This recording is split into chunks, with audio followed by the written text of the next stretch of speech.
बिस्मिल्लाहिर्रहमानिर्रहीम अस्सलाम वालेकुम नाजरीन, आपका मेज़बान मोहम्मद हसन आपकी खिदमत में हाजिर है और मेरे साथ मौजूद है मेरी को होस्ट ज़ायरा नूर। आप देख रहे हैं cricket carnival presented by on point central and co powered by on point creative marketing solution. नाजरीन, आज का दिन क्रिकेट की दुनिया में पाकिस्तान के लिए बहुत अहमियत का हामिल दिन।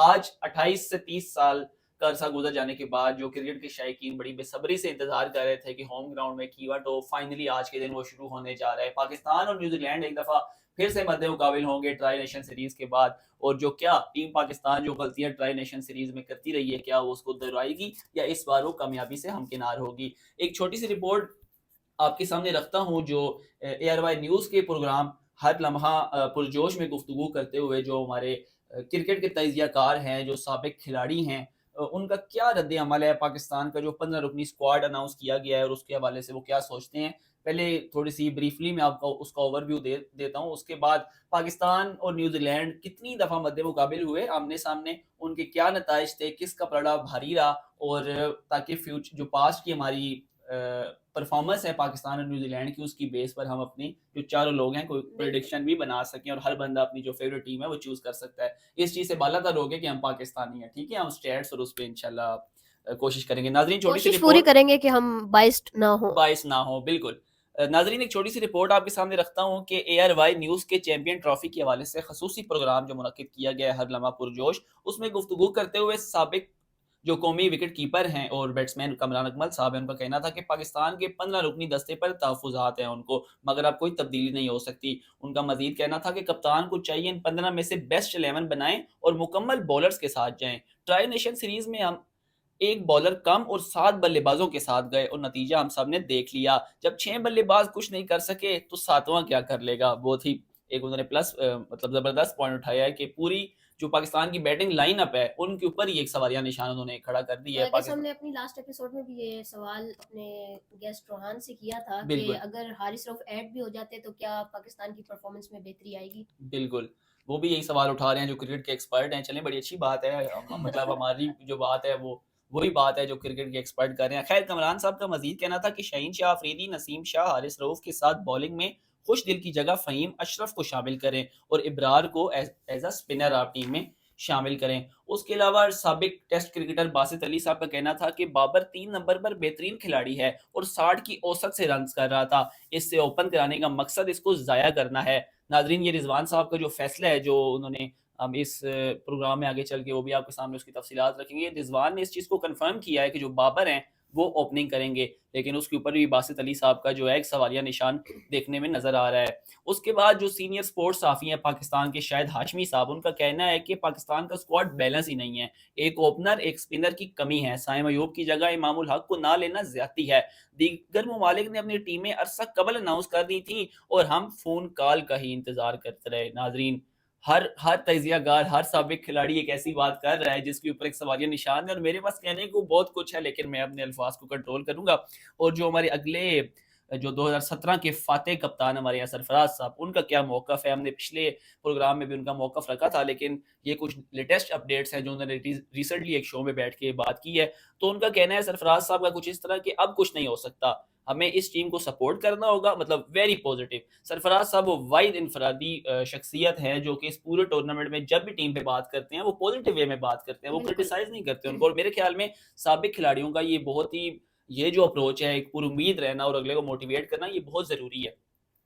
तो आगे चलते हैं ना, नजीबुल हसन साहब है स्पोर्ट्स तजियाकार, उनके मुताबिक ये कहना है कि मुझे तो अब तक पाकिस्तानी स्क्वाड की समझ ही नहीं आ रही। ऑस्ट्रेलिया और जनूबी अफ्रीका में अच्छी परफॉर्मेंस के बावजूद चैंपियन ट्रॉफी के लिए इतनी बड़ी तब्दीलियां और कई साल से टीम से बाहर खिलाड़ियों की अचानक शमूलियत से धचका लगा।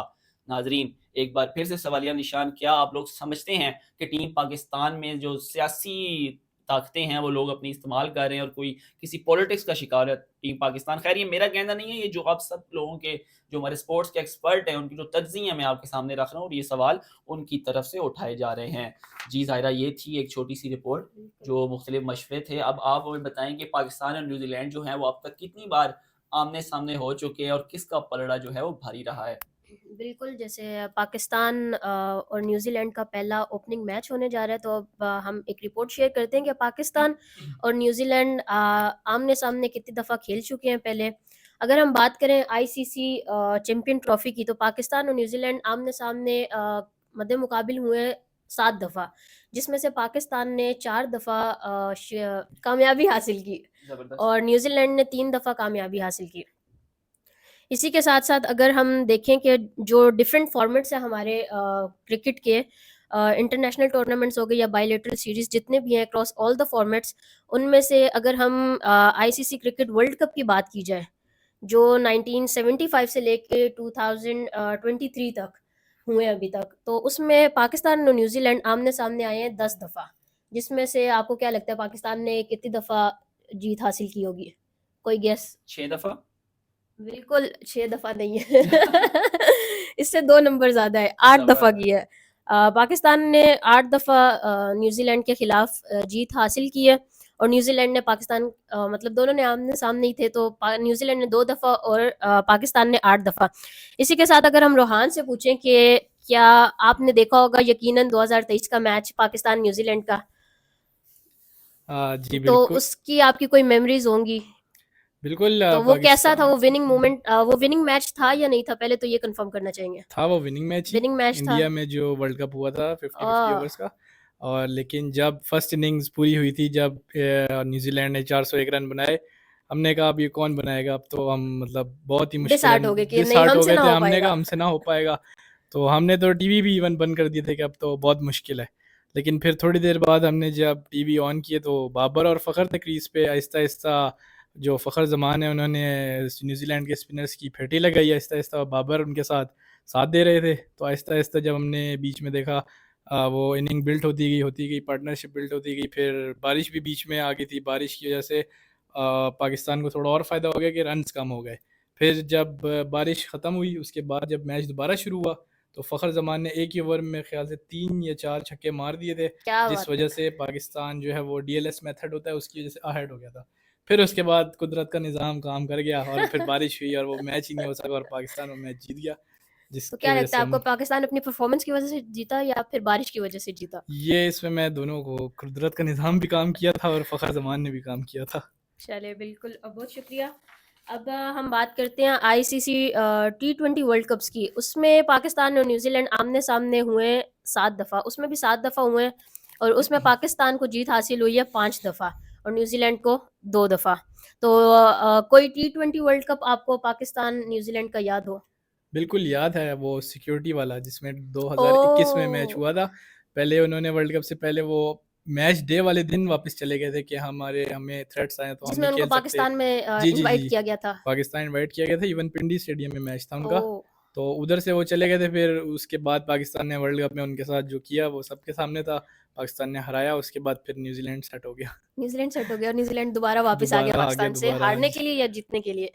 अब ये तो कल अब ही वो पता पाकिस्तान को चलेगा। सेट करने आए या अब दोबारा हम ये सेट करके भेजेंगे? अब ये देखना पड़ेगा कल के मैच के बाद। ठीक है। तो जो हमारा था आईसीसी ओडीआईज़ की जो परफॉर्मेंसेस थी उस पे अगर हसन हमें थोड़ी-सी डिटेल दे दें कि कैसी परफॉर्मेंस रही ज़रूर। थी पाकिस्तान की? मैं डिटेल्स तो नहीं दे पाऊँगा, लेकिन ये है कि जो पाकिस्तान और न्यूज़ीलैंड के मैचेस के दौरान जो कुछ अनहोनियाँ हुई हैं, जो क्रिकेट की तारीख में, जो बहुत बड़ी चीज़ें हैं, वो मैं आपके सामने रखने की कोशिश करता आई हूँ। गेस कोई रिकॉर्ड्स बने होंगे। बिल्कुल रिकॉर्ड्स बने हैं। फ़खर ज़मान साहब एक ऐसे प्लेयर हैं जिनके ऊपर सबकी नज़रें टिकी हुई हैं इस मैच को लेके, और उन्होंने जो अपनी फ़ास्टेस्ट 150 रन स्कोर किए हैं, वो न्यूज़ीलैंड के खिलाफ ही किए हैं 2023 में रावलपिंडी के मकाम में। और ये पाकिस्तान और न्यूज़ीलैंड की ओडीआई सीरीज़ हो रही थी। मेरे ख्याल में ये वही सीरीज़ है जिसमें उनके इश्यूज़ जो थे क्लियर कर दिए गए थे सिक्योरिटी। अच्छा, ये वो नहीं है। लेकिन ये है कि इसमें फ़खर साहब ने 132 बॉलों पे 150 रन्स की धुआंधार इनिंग्स खेली और पाकिस्तान की जो तेज़ तरीन 3 कंसेक्टिव जो सेंचुरीज़ बनाने के साथ-साथ तेज़ तरीन 150 रन उन्होंने बनाए थे और पाकिस्तान ये जो मैच था 7 विकेटों से जीत गया था।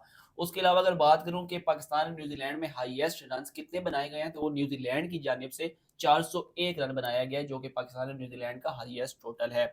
इसके अंदर सचिन रविंद्रा साहब ने 108 रन्स की धुआंधार इनिंग खेली क्या बात है! 94 बॉल्स पे, और जो केन विलियमसन हैं, ये दोनों प्लेयर ऐसे हैं जिनके ऊपर बहुत ज़्यादा जो पाकिस्तान और न्यूज़ीलैंड का मार्का है वो डिपेंड कर रहा है न्यूज़ीलैंड की जानिब से। तो इसमें यह है कि केन विलियमसन ने 79 बॉलों पे 95 रन की धुआंधार इनिंग खेली थी, और ये वही मैच है जो पाकिस्तान डीएलएस मेथड के ज़रिए जीत गया था जीत मेरे गया ख्याल में, जिसका आप अभी ज़िक्र कर रहे थे। उसके अलावा शोएब अख्तर साहब की मतलब रावलपिंडी एक्सप्रेस किसी तारीफ के मोहताज नहीं है। उनकी जो बिल्कुल। अपनी पूरी इनिंग्स जो कैरियर है उनका, जो तेज तरीन बॉल है 161.3 किलोमीटर पर आवर की, वो भी इन्होंने न्यूजीलैंड के खिलाफ 27 अप्रैल 2002 को लाहौर में पाकिस्तान और न्यूजीलैंड की जो ओडीआई सीरीज हो रही थी उसमें उन्होंने तेज तरीन बॉल गिराई थी, और उनकी इस तेज तरीन बॉल के नतीजे में पाकिस्तान जो था इस मैच को जीतने में कामयाब रहा था। वो उस कोई उनका रिकॉर्ड था फास्टेस्ट एवर बॉल का। बिल्कुल बिल्कुल, वो 161.3 किलोमीटर पर आवर। क्या क्रिकेट की दुनिया में आज से पहले इस और ना उनके बाद इतनी तेज बॉल जो है वो नहीं फेंकी गई। उसके बाद जो पाकिस्तान की टेस्ट के हवाले से भी अगर आप लोग कहें तो आपको थोड़ा बताता चलूं अपने नाजरीन को, क्योंकि स्टिल है तो पाकिस्तान और न्यूजीलैंड ही। इसमें यह है कि 1990 9 नवंबर से 14 नवंबर को एक टेस्ट मैच खेला गया जो कि फैसलाबाद के मकाम पर था, और पाकिस्तान ने एक इनिंग्स और 43 रन से टीम को जो है वो मात दे दी थी। जो कीवीज जो मतलब उनका ज़बरदस्त किस्म का शिकार किया गया था। मतलब ये सिक्योरिटी के इशू हाल ही में नहीं क्लियर हुए, हम उनके हमेशा से इश्यूज क्लियर करते आ रहे हैं, और हम पूरी उम्मीद है कि इस दफ़ा भी उनको खूब जो हम उनकी खातिर तवाज़ु है पाकिस्तान बुला के करेंगे लेकिन इंशाल्लाह। आप अगर टेस्ट की बात कर रहे हैं तो इधर अगर मैं आपको बताऊं कि जो 2020 और 2021 में न्यूजीलैंड और पाकिस्तान का टेस्ट मैच हुआ जिसमें वो मद्दे मुकाबिल हुए हैं, जी जी, तो उसमें तो न्यूजीलैंड ने बाजी मार ली है। न्यूजीलैंड पाकिस्तान को हराया 101 रन से। वाह, मतलब और दोनों जो 2021 में हुआ उसमें न्यूजीलैंड ने पाकिस्तान को अ, अच्छे खासे रन से उसमें भी हराया 176। देखिए, अगर हार देखनी है तो हम अपनी सबसे जो रीसेंट हार है ट्राई नेशन सीरीज जो है उसको देख के हम उससे सबक हासिल कर सकते हैं। लेकिन ये है कि मैं कुछ प्लस पॉइंट जो है अपने ऑडियंस के सामने रखने की कोशिश कर रहा हूँ कि ताकि वो पूरी उम्मीद रहें। एक बहुत बड़ा नाम क्रिकेट की दुनिया का शाहिद अफरीदी, उनकी जो तेज तरीन 50 है, बचपन का फेवरेट बैट्समैन बिल्कुल, होगा। वो उसकी जो तेज तरीन 50 है 19 बालों पे 51 रन की जो उन्होंने धुआंधार इनिंग खेली थी, वो भी जो है न्यूजीलैंड के खिलाफ थी। मतलब न्यूजीलैंड के लगता है हर खिलाफ किसी थी। ने न्यूजीलैंड को ही धोया है। बिल्कुल बिल्कुल, और इसका जो मकाम था ये क्राइस्ट चर्च न्यूजीलैंड में ये मैच खेला गया था, और 30 दिसंबर 2010 की ये बात है। उसके अलावा इस जो पूरी इनिंग थी इसमें उनके 5 चौके और 4 जो छक्के हैं वो शामिल थे, और लेकिन बदकिस्मती से ये मैच रिजल्ट अच्छा पाकिस्तान नहीं रहा हार उनका। गया था। न्यूजीलैंड जो था 5 विकेटों से इस मैच को जीतने में कामयाब हुआ था। जी जायरा, बिल्कुल, थैंक यू भट्टी भाई। दनियाल साहब का क्या मौकफ है इस सब के ऊपर, और वो किस तरह इस पूरी सिनेरियो को देखते हैं, काइंडली उनको क्या लगा, आपको क्या लगता है कि अब जो मैच होने जा रहा है पाकिस्तान और न्यूजीलैंड का, उसमें कौन बर्तरी हासिल करेगा? क्या ख्यालात हैं आपके?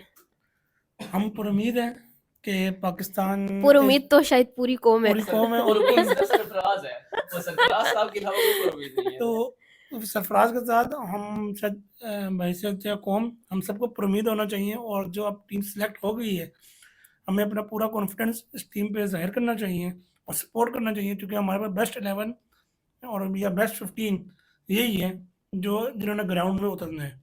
तो बाबर की ओपनिंग के हवाले से क्या कहना चाहेंगे? बाबर नहीं, किंग। जो भी आपका इस पे नजरिया है, किंग आपके लिए है, इनके लिए नहीं है। नाजरीन जिस तरह आपको अंदाजा हो ही गया होगा कल की डिस्कशन से। बाबर की इस चीज़ पे तो शायद मैं भी इख्तलाफ करता हूँ कि बाबर को एज ए ओपनर नहीं खिलाना चाहिए था। स्टैट्स भी यही कहते हैं। स्टैट्स भी यही कहते हैं, उसने अपना 10 साल के करियर में ज़्यादातर बैटिंग जो है वो वन डाउन की है, और 2 ही क्रिकेटर हैं वर्ल्ड में जिनके वन डाउन में 60 से अबव एवरेज है, जी। ये 60 एवरेज है, जिसमें एक बाबर आजम है और दूसरे विराट कोहली हैं। तो बाबर आजम की प्लेस एंड उस टाइम पे ट्रॉफी से पहले, इवेंट से पहले चेंज करना, वो शायद उसके लिए भी उतना अच्छा नहीं साबित हुआ। जैसे अभी हमने देख लिया ट्राई नेशन सीरीज़ में उस तरह वो परफॉर्म नहीं कर पाया जिस तरह वो पहले परफॉर्म कर रहा था। लास्ट सीरीज़ देख लिया ऑस्ट्रेलिया और साउथ अफ्रीका जो हम जीत कर आए हैं, उसमें भी बाबर ने वन डाउन बैटिंग की और अच्छी बैटिंग की, विनिंग नॉक्स दी उसने हमारी टीम को, जिसकी वजह से टीम को हेल्प हो। बट अब इसकी सिचुएशन ऐसी आ गई थी कि हमारा एक मेन ओपनर जो इवेंट से पहले इंजर्ड हो गया, तो हमें अपने बेस्ट जो प्लेयर्स थे उन पर भरोसा करना चाहिए था, और वही किया, वही मैनेजमेंट अब कर रही है, और उस पर ही हमने पूरी कौम को भरोसा करना है, फ़खर जमान और बाबर आजम पे। तो बाकी इंशाल्लाह हम उम्मीद है कि आज का मैच हम जीतें और पिछली गलतियों से सीखा हो जो मैचेस में हुई हैं, जीतें और इस चैम्पियंस ट्रॉफी में हम अलाइव रहें, क्योंकि ये मैच हमारे लिए इम्पोर्टेंट इसलिए है क्योंकि अगला मैच हमारा भारत से है और उसके बाद हमारा जो नेक्स्ट मैच है बांग्लादेश से वो 27 फरवरी को है। उस टाइम तक हमें अलाइव रहना है ट्रॉफी के अंदर। इंशाल्लाह। बिल्कुल, जिस तरह आपने हसन बात की कि सरफराज काफ़ी ज़्यादा अपनी टीम पे कॉन्फिडेंट रख रहे हैं, कॉन्फिडेंस रख रहे हैं, काफ़ी उनको सपोर्ट कर रहे हैं, काफ़ी पॉजिटिव उनका वो है रुझान अपनी टीम की तरफ। तो अगर हम न्यूजीलैंड की बात की करें तो उनके जो एम्बेसडर हैं टिम साउदी, जी उनका भी आई गेस वो भी सरफराज की तरह बिल्कुल पॉजिटिव है अपनी टीम को लेके। तो क्योंकि उनको उन पे कॉन्फिडेंस शायद इसलिए ज़्यादा भी है क्योंकि जो अभी ट्राई नेशन सीरीज हुई है उसमें उसने पाकिस्तान और साउथ अफ्रीका दोनों को हराया है। बिल्कुल। तो उनका जो एक जीतने का मोमेंटम बना हुआ है, तो वो यही कह रहे हैं कि जिस तरह हमारी न्यूजीलैंड टीम का मोमेंटम बना हुआ है जीतने वाला, तो वो काफ़ी पुरुमीद है कि वो पाकिस्तान के खिलाफ दोबारा से बाजी ले जाएंगे। इंशाल्लाह जबरदस्त। इंशाल्लाह नहीं मतलब मेरा मतलब मैं हमने आपको पहले जिस तरह मुझे नाज़रीन लगा बताया आपने कि हम शायद सुना है कि हम- पाकिस्तान बाजी ले जाएगा, हम- न्यूजीलैंड बाजी ले जाएगा। हम अनबायस्ड होके आपके सामने खबरें रख रहे हैं और जो भी मतलब बीइंग एन एम्बेसडर अगर सरफराज ने पाकिस्तान टीम के लिए नेक ख्वाहिशात का इजहार किया तो हमने उसको भी एक्नॉलेज किया है। अगर टीम साउथी अपनी टीम के लिए पुरुमीद है और वो अच्छी इंडिया में कहते हैं ना वो शुभकामनाओं का जो है अगर वो कर रहे हैं बिल्कुल। इजहार कर रहे हैं तो हमें उनको सपोर्ट करना चाहिए। तो बाकी देखते हैं जो कौन इस खेल का सिकंदर बनता है। और रिजवान साहब ने इस चीज़ की भी तायीद कर दिया है कि जो ओपनिंग है वो बाबर ही करेगा। आपने इस पे अपना मौकफ रखा है, देखते हैं अब बल्कि आप लोग नाजरीन अपना मौकफ रखें कि बाबर को किस स्टेज पे खेलना चाहिए क्योंकि हम देख रहे हैं बड़े बड़े जो स्पोर्ट्स एनालिस्ट हैं उनकी राय के अंदर भी तजाद देखा जा रहा है। कुछ लोगों का मानना है कि बाबर को वन डाउन आना चाहिए क्योंकि उसकी एवरेज जो है वो 60 है और बहुत बेहतर है, और कुछ लोगों का मानना है कि बाबर को ओपनर आना चाहिए। उसके अलावा नाजरीन मेरे पास एक खबर है कि न्यूजीलैंड के जो बॉलर हैं जो लोकी फर्गूसन है, हमने खदशा जाहिर किया था पिछले शो में आपके सामने कि वो शायद इस जो इवेंट है उससे बाहर हो सकते हैं और अभी उसका फैसला हो गया। वही हुआ जिसका खदशा हमने जाहिर किया था कि वो इस इवेंट से बाहर हो चुके हैं। न्यूजीलैंड के जो क्रिकेट बोर्ड ने तस्दीक करते हुए इस खबर को शाया किया है कि जो लोकी फर्गूसन है वो अब स्क्वाड का हिस्सा नहीं होंगे। लेकिन फिर भी उनके जो एम्बेसडर हैं वो पॉजिटिव हैं, कॉन्फिडेंट Positive है है। अपनी टीम को लेके क्योंकि उनके Young पास talent, जी जी जो यंग टैलेंट जी है जी विल रॉर्क विल और जी नैथन स्मिथ, जी बिल्कुल ये दोनों उनके नए फास्ट बॉलिंग टैलेंट है जिन पे वो काफ़ी अपनी नज़रें जमाए बैठे हैं बिल्कुल। कि वो अच्छा परफॉर्म करेंगे। बिल्कुल और उन्होंने आई गेस अच्छा परफॉर्म किया भी है ट्राई सीरीज में, बिल्कुल तो वो कह रहे हैं कि वो तो पुरुमीद है। तो Let's see. सरफराज साहब भी पुरुमीद है और Let's see. सऊदी साहब भी पुरुमीद है। देखते हैं जी ये जो करवट किस तरफ लेता है, जो ऊँट किसका करवट बैठता ऊँट है। है वो किस तरफ करवट लेता है। हमारे जो इधर दो एक्सपर्ट और शौकीन मिजाज जो शो को क्रिकेट को लेके बड़े संजीदा हैं उनका कहना तो यही है कि जो पाकिस्तान है वो मार्का मारेगा। बाकी देखते हैं, आप लोग भी अपनी राय से हमें जरूर आगाह और कीजिएगा बिल्कुल कमेंट हमें सेक्शन में बताएं कि आज का मैच कौन जीतेगा। कौन जीतेगा। तो हम अपने गेस्ट से भी पूछ लेते हैं कि आज का मैच कौन जीतेगा। दिल तो चाहता है कि पाकिस्तान जीते, दिल तो सबका लेकिन चाहता है कि पाकिस्तान जीते। लेकिन दिमाग कह रहा है कि हालात थोड़े नाजुक हैं। मेरा न्यूजीलैंड की तरफ है वोट। आपका न्यूजीलैंड की Let's see. तरफ है वोट। और दानिल भाई आपका? मैं पाकिस्तान को सपोर्ट करूंगा यहाँ पे, फुली तो सपोर्ट फुली करेंगे। सपोर्ट करेंगे। उसकी वजह ये है कि पास्ट अगर आईसीसी टूर्नामेंट्स में देखा जाए तो पाकिस्तान उनसे काफ़ी आगे है इस पलड़ा भारी रहा है बिल्कुल। पलड़ा भारी रहा है काफी हमें हाँ हमेशा। और इस चीज़ के इसी माइंडसेट के साथ अगर हमारी टीम जाए तो इंशाल्लाह ज़रूर जीतेगी। इंशाल्लाह। और हम पर उम्मीद है, हमारी पूरी दुआएं अपनी टीम के साथ है और पूरा सपोर्ट है। जी बहुत शुक्रिया हमारे दोनों मेहमानों का, मेरी को जायरा आपका बहुत शुक्रिया आप सबके कीमती वक्त का। आप भी नाज़रीन बताएं ना कल कौन मैच जीतेगा आज। तो जाते जाते हम भी मैच बताते जाते हैं कि कौन मैच मैच के बारे जीतेगा। में मैं थोड़ा अनसर्टेन हूँ, लेकिन ये है कि रिजवान साहब एक इम्पैक्टफुल खिलाड़ी साबित हो सकते हैं कल के मैच में। क्योंकि बाबर एक ऐसा बंदा है जिसपे हर बंदा नजर जमा के बैठा हुआ है, लेकिन रिजवान बिहाइंड द स्टंप्स उसकी जितनी इंपॉर्टेंस है उतनी बहुत। इंपॉर्टेंस है जितनी सरफराज की 2017 की चैंपियन ट्रॉफी में इंपॉर्टेंस थी। तो मैं कहूंगा कि पाकिस्तान जीते ही हारे ये बहुत जबरदस्त गेम होने जा रही है और रिजवान जो है इस गेम में इम्पैक्ट क्रिएट करेगा। ये शायद मैं गलत भी हो सकता हूँ लेकिन ये मेरी राय है। ये तो फिर आप हमारे साथ भी खेल लिए। नाज़रीन आप सबके वक्त का बहुत शुक्रिया। कल के एपिसोड का इंतजार कीजिएगा, अगले मैच के हवाले से फिर खसूसी जो हकाइक हैं वो आपके सामने लेके आएंगे। तब तक अपना ख्याल रखें, अल्लाह ने और कमेंट करना मत भूलिए कि आपकी फेवरेट टीम और फेवरेट खिलाड़ी कौन सा है। Thank you, Allah Hafiz.